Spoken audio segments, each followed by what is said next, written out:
very impressive all round. I mean, the equipment and the speed and the power that this boat's got is unbelievable. I mean, you know, we used to think our other boat was powerful and fast, but I mean, it's a different class again, this, and you know, we're over the moon. And the first impressions, I mean, we're really, really proud of her, and you know, she'll do justice when we get her home. But the future of the new Lifeboat's home station is uncertain.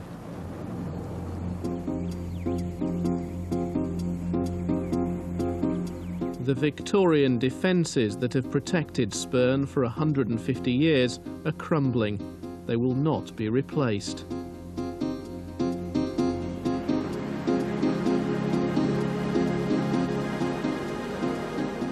This last 7 to 10 years has been particularly bad, when the old sea defences built by the military over 140, 150 years ago began to crumble, and we've seen over 100 metres lost. They talk about the Holderness coast losing an average of 1.5 metres a year, but averages are a nonsense when we saw last year as much as 20 and 25 metres go from some parts of Spurn.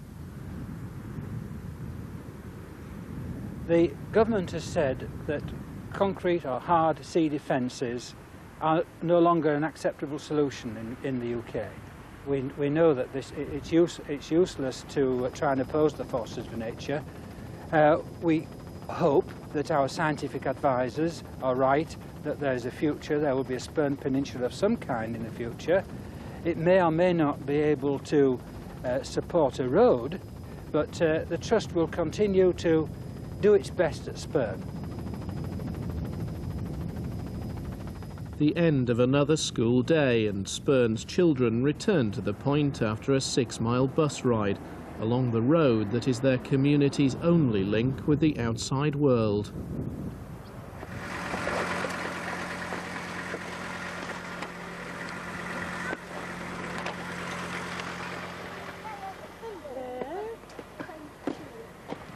Have you had a nice day? Yeah, it's on beach. What? Where's this chapter? The pride of the Humber arrives home at last.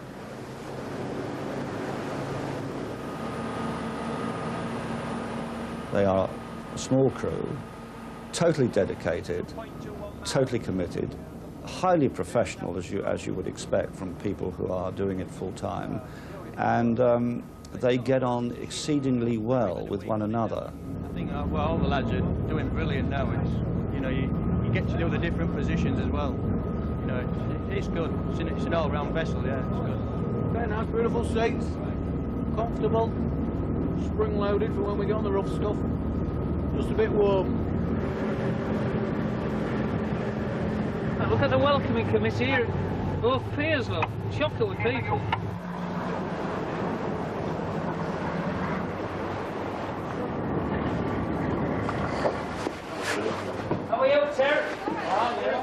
At Spurn's jetty, 2 lifeboats, the old and the new, lie side by side.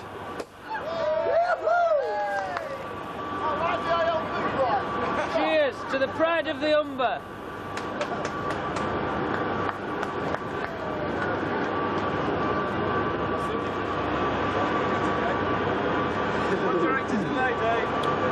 What can you say?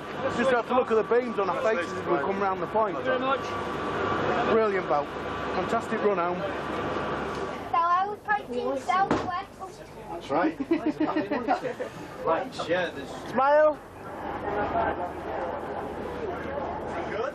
I think we've all missed the kids. It was such a lot. And the wife.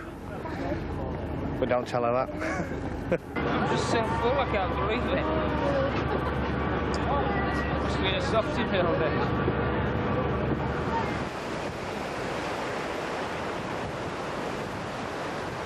Spurn has been breached several times, and we've been able to maintain the station. But if the breach was to be of such a nature that Spurn Head was to become an island, our long-term thinking is that then the property, which is currently used by the crew members and their family, would then serve as dormitories, and we would probably then have to work 2 crews one spending maybe a week or a fortnight on the island and being relieved by another crew. I've been here a long while now, I suppose. I mean, just over 22 years here now, so... And the point now is very fragile, isn't it, as you can see. I mean, in places now there's just no defence left at all. Virtually it's a road along a sandbank, if you like. There's no defence at all, so... We only used to worry on the big tides if it was bad weather about the road. I mean, now we're permanently sort of worried about the road. Last year there was no access by a car. We hired Land Rovers in, four-wheel drive vehicles, because the majority of the time we were virtually driving over sand. But the accepted view is that the point itself is secure. There's been no known erosion in the last half mile of Spurn in living memory. So I'm very happy that the people who work and live at the point are safe and their operations can continue there, really as long as they wish them to continue and are prepared to pay for them. But this man believes modern scientists have forgotten the lessons of history. George de Boer believes a 1992 report on Spurn, on which its future is being planned, is fundamentally flawed. In due course, several decades perhaps, the ground will be washed from underneath them. They'll have to move. Because, as the present situation has shown, it no longer seems to be regarded as practicable to maintain Spurn in its present position. And I do not agree with the 1992 report that the tip of Spurn has been relatively stable. Not only has the tip moved southwestwards as the peninsula has grown, but also it has moved westwards. This is the first I've heard of it. My advice, the advice I've been given, has been clearly on the assumption that the head is stable and everything else will rotate round Spurn Head. But George de Boer says historical evidence suggests the sea may not be as kind to Spurn as many experts believe. He fears its natural cycle will reduce the head to an island, with consequences the Victorians well knew. This is a copy of part of the chart of the Humber produced by Captain Calver, showing Spurn at the time of the breach. Here is Spurn Island. The actual breach happened in December 1849. Some eyewitnesses said there were tidal streams of up to 6 or even 7 knots going through the breach, and some boats were beginning to use that opening. They feared that if Spurn was breached, there might be diversion of ebb tidal streams through other channels, and they might be faced with big dredging problems.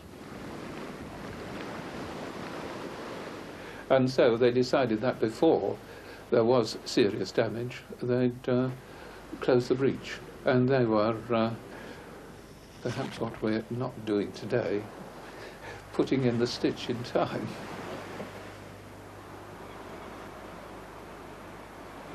If the breach was near enough the tip and developed into a tidal channel on the scale of the 1849-1850 events, it could be devastating. The more so because of the very large size of ships now using the river.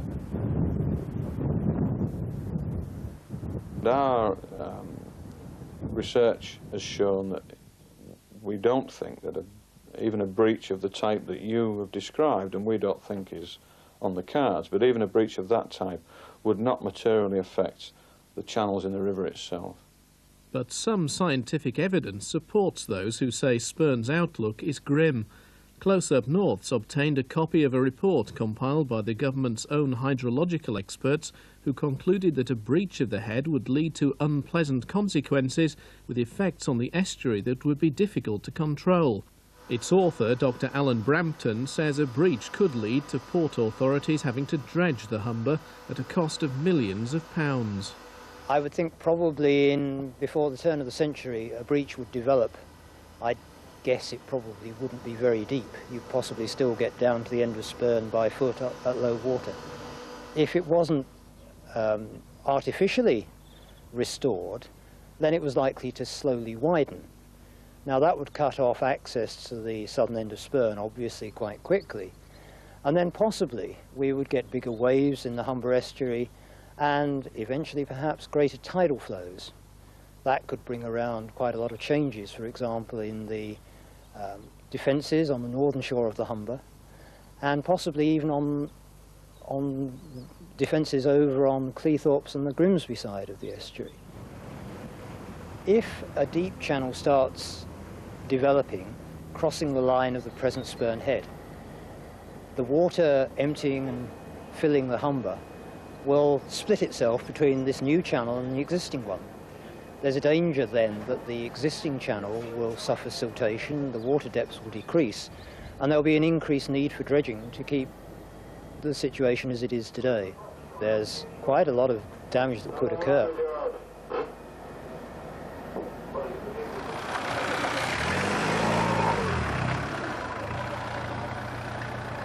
It's going to go eventually, but I mean, we'll just go with the flow, I would imagine. You know, if we have to move off, we have to move off. It'll always be a lifeboat station, I would think. Morning, Karen. Morning, John. All right, yeah. the film for you. Thank you very much. All right. Yeah, bye. Okay, bye. I've made a life down here now, and, you know, I really do love it, and I think when that day comes, it'll be a very sad point.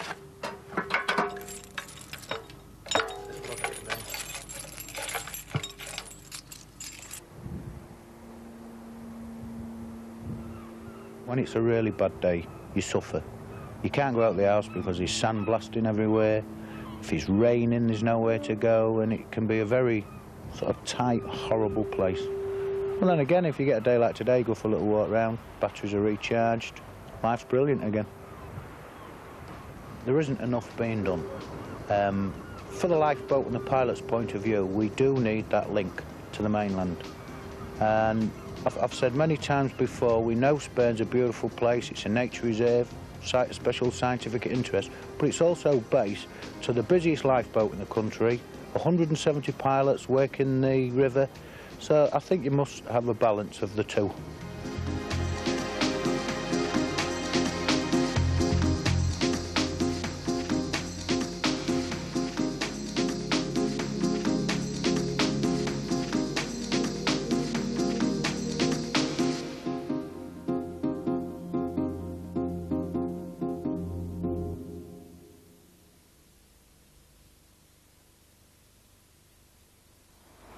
So, should communities like Spurn Point be protected from the sea, or do economics dictate that we can no longer afford to hold back the waves? Have your say on your BBC local radio station in the Close Up North phone-in. The number to call is Leeds, that's 0113 244 3222, and the lines are open now.